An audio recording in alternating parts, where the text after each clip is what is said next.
Live from the Export Beer Garden studio and brought to you by Export Ultra, the beer for here. This is the Agenda podcast for Tuesday, the 16th of July. The Agenda podcast, the home of sporting nonsense and claptrap. Brought to you by Export Ultra. Good morning, Matt Heath. How are you getting on a Tuesday morning, mate? Good, thanks. I'm having to hold my little thing very gently to be able to hear this. Yeah, the old headphone jack in the ACC. We've got some jack problems here, the ACC. Big jack problems in the Export Beer Garden studio. We always have. That's a new mic stand just to take everyone. Oh, it's way less droopy. God, it feels good. Yeah. But it can't all be right. No, it's not. You can hear me now, but I can't hear you. It's yeah. It's like a seesaw. Yeah, but we're all right. We can't have all ends on the floor at one time. I got a question for you, Matt Heath. If you had just been shot but had a tea time booked at your local golf course tomorrow, would you still show up and play golf? In Auckland? Yes. Yeah? I mean, if I owned my own golf course, that'd be different. Yeah. But in Auckland, well, it depends where you shot, through the ear. Yeah, through the right ear. Does that doesn't affect much, does it? Does it throw your balance off? No. Like everything now, though, because I've been reading about this, and there's, like everything in America, there's a huge debate about whether he did, because the first shot was put up was from a different time. And so no one believes anything. No one can believe anything now. I saw that because when I looked at it as well, the first headline was, did Trump actually go and play golf the day after? I was like, I thought he definitely did. Yeah, well, nothing's real anymore. No one knows. So he's made everything so confusing that you can't even tell if he went and played golf or not. No one knows. No one knows at all. But I mean, like, if you shot through the air, you can still do a lot. Well, any closer and it wouldn't be good. But I think he's still operational. I guess the thing is, are you supposed to go and see the peeps, the person that did die? Oh, yeah. Yeah. Oh, that's a good point. The family of the person that did die, and they're like, Trump's out playing golf today. But I think he's rustled up like $3 million for them or something. Bucks. Okay. Rang them. It's so complicated.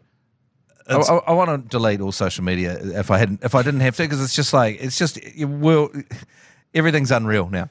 Fletcher Newell, he plays rugby every game. It looks like he's been shot in both ears. So if he can play rugby, I went along to the rugby on Saturday, and Kevin Mialamu was near me. Yeah. And he was telling a story about how he goes and helps kids now, and like he'll peer for kids, and then the kids will just go, yep, he'll say his bit, and they'll go, what happened to your ears? Will be the first question every time, and then the next question will be, can we play with them? And then his speeches to kids just end up with all the kids just squeezing his ears. Playing with his weird ears. Playing with his weird ears.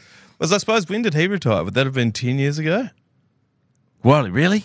Maybe. Did he play in the 2015 World Cup? I don't know. I don't think he did, so. yeah. Oh, he did?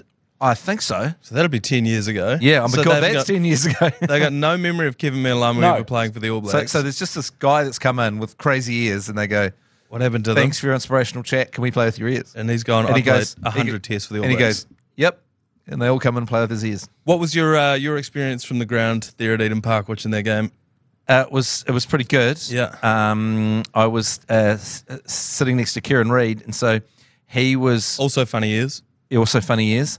But we were miles back. But analysis from an ex-All Black captain is high level compared to, say, the guy to the right of me was Jeremy Wells, who was giving some poor analysis. But Kieran Reid's eyesight, he'd like call something, from like 130 meters away. He could see exactly what was going on and call it. So it was pretty good experience. It was a pretty good understanding of the game. Yeah, I feel like we need a bit more of that on our TV screens, because we always get these guys on and then they're not allowed to give actual analysis on anything. So, it's going to come down to who plays harder, who wants it more, who cares for the football a bit more, and defense. Really if you get full analysis from an All Black captain, complete with effing and jeffing, it's pretty good. It's just a completely different game experience. Do you think it was still a little bit quiet in Eden Park? There's this weird thing that happens because you get so hyped up for the haka, and the game kind of dies down after that. Yeah. Because the hype is so high. And the choirs singing the national anthem. Yeah. Great national anthems with the choirs. Excellent, yeah. They sounded really powerful. And there is just that little bit where it just drops off a little bit when the game starts, which is quite odd. And you don't have the league first hit up. No. Which so like when the Warriors start, the first bit is always freaking exciting. It's like whoa. And then, in a rugby union game, it's often a knock-on off the off the kick-off. Well, the week before when we were down in Dunedin, that was weird because we were watching the league and then at the same time as watching the rugby. Yeah. I will give Eden Park their credit where credit is due. One of the all-time Mexican waves that I've seen at a New Zealand rugby game. Yep. It was powerful. It took a couple of goes to get going. They're always like an old chainsaw, aren't they? The Mexican wave takes a couple of rips before it finally bursts into life. But when it finally did, it was ripping around that stadium. I was a little bit more into it than anyone in my immediate vicinity. Although Ralph Lane was sitting 2 seats down from me, and he was into it. He was very into it. So I later on, after the game, I was asked, "Do you want to see something in Eden Park that you've never seen before?" Okay. And I was like, "Yeah." And we were taken down into the bowels of Eden Park. Would they beheaded someone? No, but there was a secret room behind a black door of the most luxury bar you have ever seen. Oh, really? Like just a secret bar. Are you allowed to be talking about this? I don't know if I'm allowed to mention it. It was called the Black Door. So you go through the black, not the back door, the black door. Black door, yeah. You go through, and then it's just this beautiful, the most incredible bar. It looks like the kind of thing you might see, NBA players hanging in after the game. Oh, right. And it's not far from the changing room. So I think it's a bar for absolute high ends of sporting elite kind of people. Right. And you. And me, yeah. Yeah. So what? Like I'm picturing NBA, VIP, that kind of thing. Felt ropes, bottles, service. Yeah, that kind of thing. Yeah. Dancers. Yeah, and I think it's about to be announced as something that you can book for the high-end, absolute, ultra VIP experience. Yeah, but I just happened to be standing beside Martin Guptill talking about something when he got collared to come down. Yes. So they said, I guess you can bring your little friend as well. This is an age-old ACC tradition. We were talking about this last weekend. We did that with Kieran Reid at the bar after the game. And they were like, oh, yeah, Kieran Reid can come in. And he goes, everyone go, and then I'll go in last because they're not going to stop me from going in. That's right. There's about 8 of us went in there. Oh, was that down in Dunedin? Yeah, down. Yeah, because I did the terrible thing of trying to, rustle us up getting in the bar quicker by texting one of the guys that runs the bar. And he's like, nah, wait out the front. Yeah. But I didn't mention Kieran Reid. That was my problem. It was just me. It was the security guard. And I've mentioned this on the podcast, but it was the look in his eye of being like, on Monday morning, do I want to have to face my manager and tell him that I didn't let Kieran Reid into the bar after the All Blacks game? No, I'm going to have to let him in. Yeah. And then Kieran checkmated him by being like, okay, well, here's my 8 friends. Who was like me, you, Lane, Joe, and then just like 5 other randoms that had joined the party. That were just there. Yeah. It's just the kind of guy he is. Yeah, and then he stood out in the freezing cold with us just because he wasn't willing to just be, it was the Titanic. He wasn't going to be the women and children on the lifeboat. Yeah, that's right. And leaving us to drown. He stayed out there with us. So the speakeasy is going to be available to the public then? I think they're like the flashiest speakeasy you've ever seen. Right. Like, yeah. I'll have to try it out. Surely we'll get a... Yeah, surely. Just hang out with an international player, after the game, just piss them and then you can get in. Yeah, speaking of international players, a dear friend of ours has been on an all-time junket. I want to take a quick ad break, but when we come back, the latest from Richie Mo. Oh, yeah. A dear friend of ours, Matt Heath, we were hanging out with him in Dunedin just recently, Richie Mo'unga. Oh, what a great man he is. I've been saying this to everyone because, he was obviously... I don't think I'm revealing anything to say that he was paid to be at the Export Ultra pre-party, pre-game down there just last week. But man, was he chatting to everyone, getting photos. He gets paid whether he's a really, really good guy that gives a lot of time to people or not. Yeah. That's done. People were just happy to be in the area with him. Yeah. But he had time for so many punishers. Oh, and there including were us. Including us. Well, we arguably were the biggest punishers. Yeah, absolutely. I punished him for the longest time. And, yeah. It was one of those ones. And the guys of protecting him from other punishers, we were massively punishing him. Yeah, that's right. Did I wake up the next morning and think, shit, probably overshared with Richie there last night? Yeah, I did. Yeah. But you have these times. Yeah, and you had great chats with Shannon Frizzell as well, who's a lovely chap as well. Yeah, definitely. We swapped NRL fantasy tips. But he's been on a hell of a junket since he's been over here. Obviously, he's just come back from Japan. He has another contract. Well, his contract's got 2 more years, so he can't play for the All Blacks. So he's just been over here basically on a junket, doing absolutely whatever he feels like doing. He was hanging out with the city kickboxing dudes, Israel Adesanya and Dan Hooker and them. Oh, yep. Just hanging out, giving them a few tips. And now, just these last couple of days, he's in camp with the State of Origin, the New South Wales Blues. Just to be an inspirational figure. Just an inspirational figure, yeah. They were interviewing him, and they were like, what's your role here? And he's like, oh, nothing really. I'm just sort of here. It's been all very authentic and organic. He's just having chats with people when they ask him.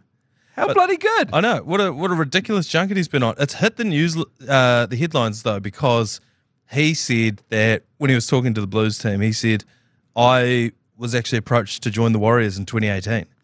And for the longest time, probably since 2018, I would say, he has been the number one player that any league fan would poach from, Union to bring over to rugby league.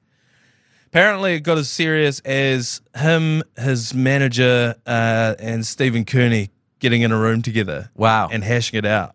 Wow. And the only reason he didn't do it was because of the World Cup in Japan 2019. Yeah, right. And so he said, bugger it, I want to go and play at the World Cup. So, but he's got some years in him. Could still happen. He's 30. Yeah. He's 30 this year. So finishes his contract in 2 years. Yeah. So he's 32. I mean, what's Sean Johnson? Yeah. Sean Johnson's about 36. Yeah.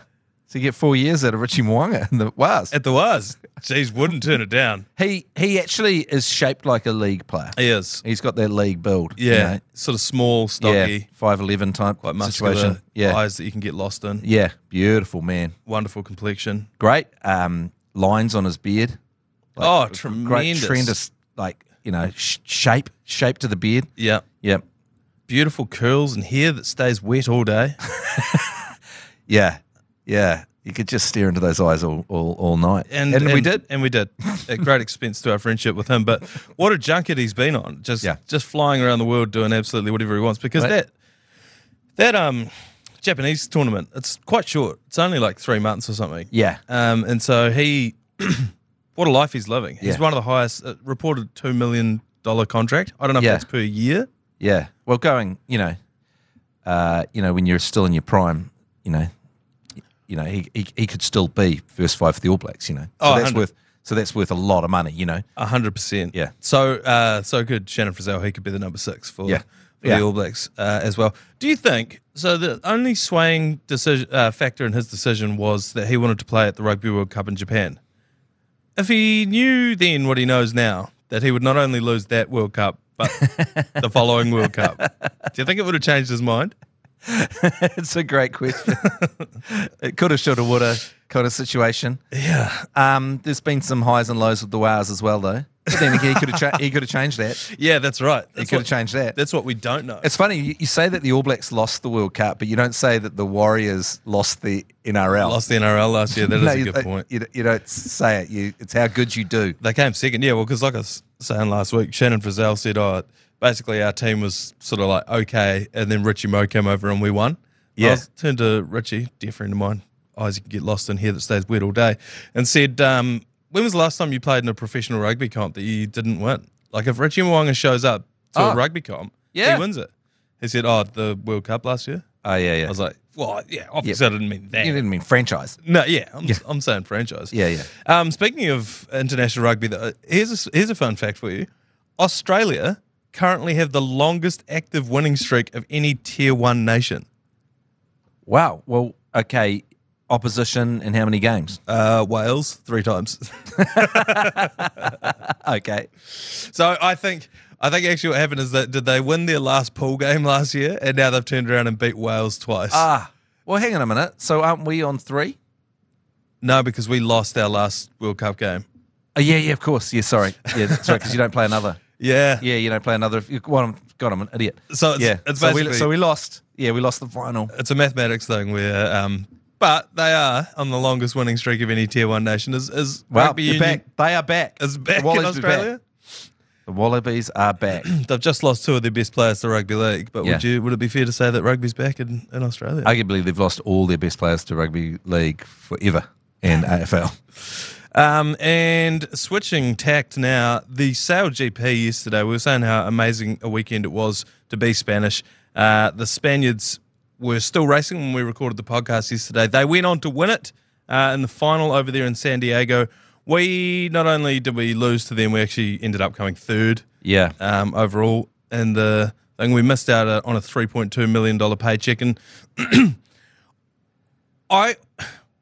New Zealand won in Christchurch when we were there. Yeah. There was talk of sending us over to San Diego to cover the final as well. Yeah, what happened with that talk? I don't know. There was strong, loud talk. Yeah. And not just by us. No. There were other people suggesting There were people at because we did such good coverage in Littleton. people at Sail GP that were like, look. We did all singing, all dancing coverage down there. We gave it $100. They were like, look, we'd love to have you over there at San Diego. I said, we would love to come. And then just crickets. Nothing. And So now, that must have been floated upstream and people were like, what? No, not those guys. they were awful. Didn't they bring the dolphins in? Into the harbour? Weren't they the ones that brought the dolphins in? So we didn't get sent over there. And then the Black Foils lose. Yeah. Is that a coincidence? Oh, not a coincidence at all. No. I mean, G Lane is he's a massive curse to everyone except for in yachting. He's actually never been to he never supported a yachting regatta that hasn't won. That's a good point. Is that technically part of the G-Lane curse when he's supporting his a New Zealand team in New Zealand? Well, one thing that we do know about the G-Lane curse is it doesn't include that all of New Zealand is All Blacks' home territory. So he can fly away to Dunedin, for example, and that doesn't cause the All Blacks to lose. Yes. But if he flies overseas to see them, it does. Yeah. It's kind of complicated. It's home, the home, all of New Zealand is home to the All Blacks. So potentially is that why they didn't send him over there? They heard about the curse. Maybe, yeah. Like we can't But send we needed to actually go through the actual tenets of the curse. Yeah. And in Olympics news, Olympics is very, very close. I actually believe the torch is in Paris and it's making its way around Paris. There's still so many stories about the quality of the Seine River. Did you see? Yeah. Was it the Prime Minister, the mayor of Paris swimming in the thing? Did you see this? Right. Is that a she? It's a she. Because I saw a documentary and some sharks came up the Seine because the mayor of Paris wouldn't shut down the triathlon that was going there, and the sharks ran amok with the triathletes in the water. No, I know Hayden Wild's a little bit worried about that as well. But no, they did a bit of a PR stunt and they went down and swum in the Seine River to prove that there's no poos in there. Anyway, I digress. The point I'm trying to get to is Sammy Maxwell. She is one of our mountain bikers. Yeah. She was snubbed for Olympic selection, despite the fact that she actually met all the criteria in terms of she won the right races. She was, fast enough. And then New Zealand Cycling said, nah, she can't go because she's got an eating disorder. They didn't check it at all. They didn't ask her if she has had one in the past, but this wasn't based on any report or they didn't ask her about anything. And my only thing to New Zealand Cycling is like, she's not going over to beat Joey Chestnut on the 4th of July. Can she ride the bike real fast? Yeah, that's what her personal life's got nothing to do with you. No, who cares? But by the way, if you looked at what any professional athlete ate, you'd be like, they've all got eating disorders. Yeah, definitely. 100%. Yeah. That seems freaking crazy. Would you deny Arnold Schwarzenegger the chance to compete for his 15th Mr. Olympia because he'd been eating too much chicken breast? Chicken breast and brown rice. Yeah, exactly. Yeah, that's an eating disorder right there. Come on, New Zealand Cycling. I just think it's absolutely terrifying to me how late they're leaving the run for all of these sports to be decided. Yeah. It's crazy. The shit starts in like 2 weeks. Yeah. I'm so excited. I love an Olympics. Yeah. What's your favourite one to watch? Geez, that's a good question. I mean, obviously you get most excited about the 100 metres. I mean, that's the one that really builds you up. But every year you get surprised by what you're into. Yeah. I do get into the diving. Got a lot of time for the diving. I got a lot of time for whatever's on, really. Yes, I know. This is the same thing for me because whatever's on, you sit down and you end up watching it. Yeah. And you're like, I know nothing about Olympic weightlifting. Yeah. Then within half an hour, someone else could walk into the room and be like, right, they've got 3 chances. This means this means this. Now, this guy dropped this one on the first one, so this means he's got the second chance to come back in and win it this way. Yeah. It's you become an expert in everything. Which is great. And then you just really freaking care, and then you never think about it again. I find Olympic, not just because I'm a Kiwi, but I find Olympic rowing really tense. I guess maybe that's why I like it, because there's generally a Kiwi involved, So you'll jump on board, but the Kiwi involved, if the Kiwi's got a chance of winning, then whatever the sport is, it doesn't frickin' matter what the sport is, you frickin' care. Yeah, I think one of my favourite parts of the Olympics is just exactly sitting down at a pub and trying to figure out what it is, the sport that you're watching. Yeah. I don't know if you've ever watched the Winter Olympics with Lee Hart, but it's the hardest I've ever laughed. We're sitting in a pub and having him try to explain what he thinks is going on the TV. He was like watching the luge, and there's like one man, he's facing backwards, then he's facing forwards. Now there's two guys. The double men's luge is quite something. Yeah. Because dude on top's not doing much. Like leaning a little bit. I mean, he's just ballast, you can do that with a mannequin. Yeah. Also, I don't know, it's an odd sport to get into. I think if it would be better if it was face-to-face and mixed. Yeah. Lee was wondering if it shouldn't be 69, where one person's facing down and steering and the other person's leaning back, and they're sort of the other one. Like if that's a competitive advantage, then do it. Yeah. And just live with the consequences. I think you're going to have to. And but I mean, you don't see nude double luge, do you? Not often. No. But like people get pretty nudie in some sports. Yes. But yeah, I just wonder if they found out there was an advantage in being nude doing it, whether they'd do it. I think it's like the shark skin suits they had in the pool. Yeah. There's actually an aerodynamic advantage to wearing the old Kathy Freeman on the ice skating rink. A lot of people have been asking if we're going to commentate the Olympics, and to each one of those people I've said the same thing. Which event? Because there are millions of events, and are you going to get up at 1 a.m. to watch the badminton qualifiers if we commentate it? We will commentate the whole of the Olympics. Well, we would if it was up to us. Yeah, we would, 100%. We'd be all over it. But it'd be like when G-Lane commentated the Black Caps versus Uganda at 2:30 in the morning. Oh, yeah. There'd be no one watching. What's the deal with the sevens? Like, are we looking good? What's happening there? I've got to be honest. And hang on a minute, was that 4 years ago? I don't know. Yeah? No, 3, because they had to delay the. Oh, yeah. I was going to say, Jesus Christ, if that was 4 years ago. 3's pretty bad. That's what it seems like it's come around. Since Ruby Tui and the crew ripped in a new one. Yeah. As far as I'm aware, we're still dominating. Every other week we hear that we're in the final. I think our men lost the last final and the women won. But I think anytime you show up to the Olympics, unless you've got Sonny Bill in your team, you're probably a good chance of winning. When he jumped ship to try and get himself an Olympic gold, and then we crashed out. Yeah. So, a little bit disappointing. But, I'm also looking forward to that. I think what we're actually going to do is just give you a recap on this podcast every morning. Yeah, let's do that. Let's not spoil anything by making any predictions. No, because they will inevitably. Yeah. Let's just learn the names of the players and remember them for the rest of our lives once they bring home the glory. Yeah, the quest for bronze. The Kiwi gold. We're going to take one more quick break. When we come back, we've got your feedback on Yours Please. Yours Please. Brought to you by Leader, home of the lasagna topper. Your chance to get involved in the podcast by hitting the wee microphone button in the bottom right-hand corner of your iHeartradio app. When you do that, you have 30 seconds to record a message, just like this person here has. Caller, Yours Please. G'day, fellas. I'd love to know the T's and C's of betting on the kids, betting on the baby's nappies, bottles, tantrums, how many night feeds, how crazy it's going to drive me. Yeah, I'd just love to know all the same game multis and anything you guys can make happen. Yep, I'll get amongst it. Cheers. So last week we had a caller call in and say that he liked to gamble on, him and his wife liked to gamble on whether the baby had a full nappy or not. So they just gamble in between them. Lane said that he started to introduce a little bit of gambling with his kids. Unfortunately, now it means that because he's giving them prices for how far they can hit a putt on the golf course, and so now they're just trying to hit the furthest putt that they can. Yeah, right. To try and win the biggest amount of money.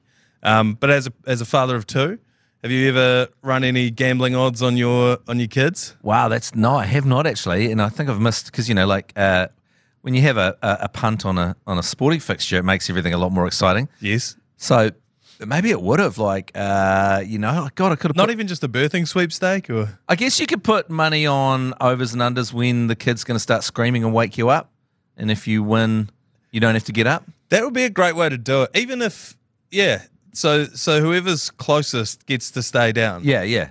Because, or either way, it would just be good to, if you wake up in the middle of the night, you can at least check your phone and have that fun moment of like, woohoo, I won. Yeah, I won.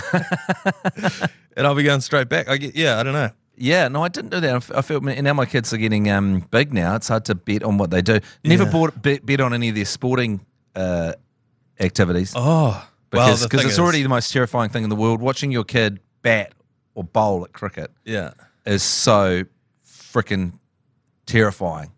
Just because you know how much it means to them and you know the repercussions, it hurts more to see them sad. Yeah, or if they bowl 2 wides in a row and then you see them starting to eat themselves alive. Yeah. If you're seeing to get the yips in real time, that's hard for a dad to watch. Yeah, and then and it's not vicarious. No. It's just them. Yeah. Because, I'm so crap that, my eldest son was better than me at sport by the time he was like 13. At all sports, probably earlier. But it's just, what they're going to go through. So if I had a punt on that as well, I wouldn't be able to handle the pressure. That's what I'm thinking. You watch your son capitulate out there on the cricket pitch, and then Mike Lane comes over and goes, "Oh, and I'll have that $20 off you, thanks, mate," because your son just bowled 2 wides. Why in a are you row. so happy, G Lane? Oh, I had wide next ball for your son, 3 wides in a row. The thing is, the way to game it would be, Mike Lane would 100% bet against his kids. Oh, yeah. Yeah. So you could fix it really easily. Because he'd want happiness assurance for how annoyed he'd be if they did well. Yeah. And how much they'd rub it in on him. It would be deflating as a kid to come home having just missed out on a representative sporting team. And she'd be like, "Oh, look, Mum, I missed the team." And then she's like, "Oh, I'm sorry to hear that." And then slides your dad $20. I told you he was not going to make that. Heavily against that. Yeah, those other 6 kids have just hit puberty. There's no way he's making the basketball team right now. I bet you $20 he doesn't make this team. There'd be no recovering from that. I think it has to be while they're still babies. You have to bet on you could actually bet as they're babies, I think, because like in that situation you got inside knowledge. You could not feed them breakfast. And then, there's a lot of things you could do to affect the outcome. Arrive late, like put the wrong size pads in their Kit Kat bag. You've seen they've left all of their gear outside and it's about to rain, but you don't say anything. Yeah, because you got $20 riding on it. You take the inner soles out of their footy boots and then bet heavily against them. That is real degenerate parenting. But yeah, if that's triggered anyone else, any other markets that you'd like to open up on gambling on children, we'd happily be the home of child gambling here at the ACC. We've got no problem with it. Another caller here. Yours, please. Yeah, g'day, boys. Firstly, if Lee Hart does make it big over in Europe with the chip game and buys a super yacht, don't step foot on it. I work for a company that sold him his jet ski at a deal 3 years ago, and we still haven't seen it back for its first service. Secondly, I have heard rumours that Cortez Ratima has or could bench 150 kilos coming out of Hamilton Boys High. And just on that note, cheers, boys. Kiss, kiss, love, love. Oh, bless you. Cortez Ratima, how good? Well, I was saying this yesterday on the podcast. As soon as he came on, my missus and then subsequently Lauren from out in the office, who I was sitting with, they're both like, "Who's that?" Yeah. He's hot. Yeah, it changed everything. Now, obviously, we don't stand for sexually objectifying people on the sports field here at the ACC. No, we never would do that. We'd never bring any kind of sexual analysis into our coverage. Yeah. Never have, never would. But I just thought it was interesting. Yeah. Yeah. I've seen Lee Hart out on that jet ski. Oh, you have? I've seen him out there. Yeah, he keeps it up at the Eco Lodge. Oh, right. No, it's still going. Yeah, right. I think like a lot of things Lee does, like he does it for a bit, and then he finds a reason why he doesn't want to do it and goes to the pub. 100%. What kind of? We were talking about Richie Mo'unga's junket before. What kind of junket is Lee on? We were saying this yesterday. Like the Snackachangi halftime show first week was from Mexico. This week it was from Croatia. Just yesterday it seemed that he was in Spain. Yeah, for the Euros final. What is he up to over there? Do you know? Have you talked to him? So he took his kids over there for a bit, but they might be back. I'm not really sure. Is he gambling on them? I don't know. He just seems to, maybe he has to see how long they could handle, keep up with their dads drinking. I don't know. But I think he's doing quite well off the big chip. It seems like he's doing quite well. I think he's the kind of guy that can just stay in Europe in luxury accommodation for as long as he freaking wants. Right. Yeah. A man of leisure. More power to him. Happy to have him on board as the sponsor, one of the sponsors of the ACC then. One final caller, yours please. Yeah, g'day fellas. Hey, cheers for sending out that White Ferns cricket bat that you put out to DMs. I was pretty surprised to receive that in the mail, a full-size cricket bat with all the ladies' names. Absolutely jacked. Gave it to my daughter, who is also a big fan of the White Ferns. We've got a few tests, men's tests, and then we've got a few domestic games and White Ferns games, and she would also like to say something too. Thank you for the cricket bat and fuck South Canterbury!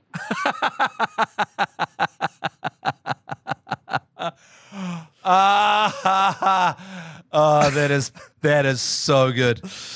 Oh, that was so wholesome. I was tearing up with the wholesomeness, and then that fuck South Canterbury at the end. That is the perfect. I think it's reached its peak. Is that time to shut down the yours, please? I mean, that is. Can anyone now do that? I don't think so. That was a false flag at the start.